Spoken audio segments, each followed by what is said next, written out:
Olá pessoal, na aula de hoje nós vamos falar sobre a relação entre causa e consequência.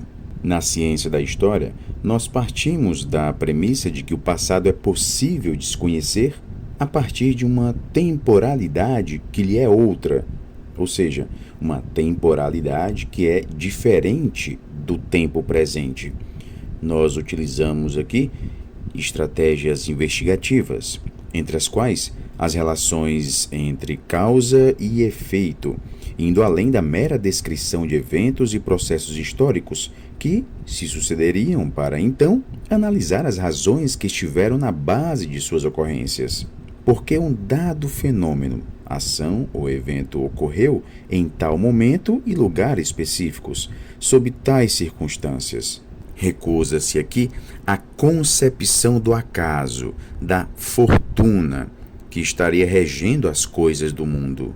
O historiador é aquele que investiga, que se debruça nas temporalidades, decifra essas temporalidades, tornando compreensível em última instância, podendo conferir racionalidade aos processos, ações e eventos historicamente situados.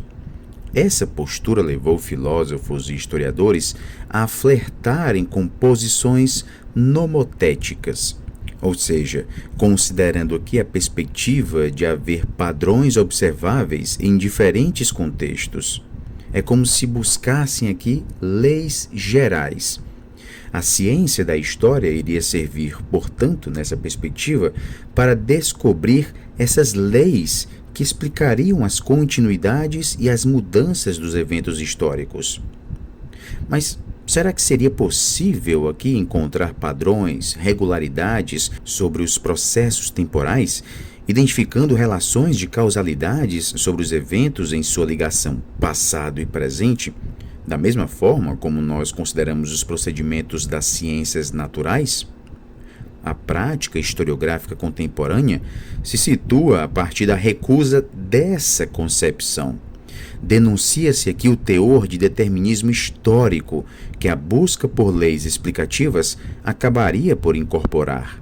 A partir de abordagens historiográficas, é possível observar alguns elementos que propiciam a operacionalidade de imputações causais, como a que diz respeito à conveniência de não submeter as noções de causas e efeitos necessariamente às dimensões de tempo físico, linear, imediato e homogêneo. É o que faz, por exemplo, Georges Duby, na obra O Domingo de Bovina, quando ele problematiza não só o porquê e como se deu a conflagração de 27 de julho de 1214, mas também as razões que fazem com que a sociedade francesa do século XX ainda relembre e celebre esta data. Ele chama a atenção para o fato de que não são apenas eventos singulares, como uma batalha, que são elementos de questionamento por parte dos historiadores, mas os processos e contextos de média e longa duração que precisam ser articulados como em uma rede compreensiva. Na obra Origens Culturais da Revolução Francesa, Roger Chartier faz a proposição de não buscar as causas do processo revolucionário, mas sim de investigar as suas condições de possibilidade. É assim que se insurgem postulados que não seguem uma lógica linear e progressiva. Roger Chartier se questiona se, ao invés de o iluminismo ter gerado a revolução, não teria sido a revolução que dotou de unidade e sentidos um movimento que teria sido disperso e contraditório? Ou seja, nós teremos aqui uma inversão em que um fato posterior explicaria um anterior. É preciso relativizar as ideias de que, quanto mais distante um evento estiver de outro, menor a sua relevância causal. Bem como é preciso também relativizar a ideia de que um evento anterior é a causa de um evento posterior. Seria possível o nazismo sem a figura de Adolf Hitler? Ou seria possível que a Revolução Francesa sem a queda da Bastilha? São alguns dos questionamentos que surgem com posições contrafactuais, que vêm provocando polêmicas entre a comunidade de historiadores. Sair dessa visão fatalista dos processos históricos não significaria, no entanto, perder-se na indeterminação e indistinções da temporalidade. Ao invés de contínuas linearidades, seria permitido aqui perceber emergências, coerências, temporalidades, abrindo a história para a pluralidade dos possíveis. De qualquer forma, a prática historiográfica contemporânea vem apontando como um de seus elementos fundantes a sua própria dimensão narrativa. Sem recusar seu estatuto científico, evidencia-se que é na dimensão textual que a história se concretiza.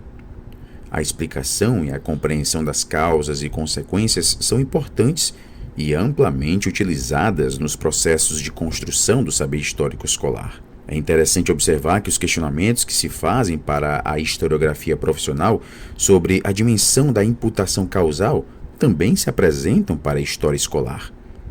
São recorrentes as análises que verificam no ensino de história da escola básica a permanência de certos procedimentos incorporados nos livros didáticos ou na prática didático-pedagógica, que privilegiam a aquisição cumulativa de informações, em que a ordenação mecânica de fatos em causas e consequências seria um dos elementos centrais, trazendo aqui a visão de que o devir histórico seria resultante de um processo natural.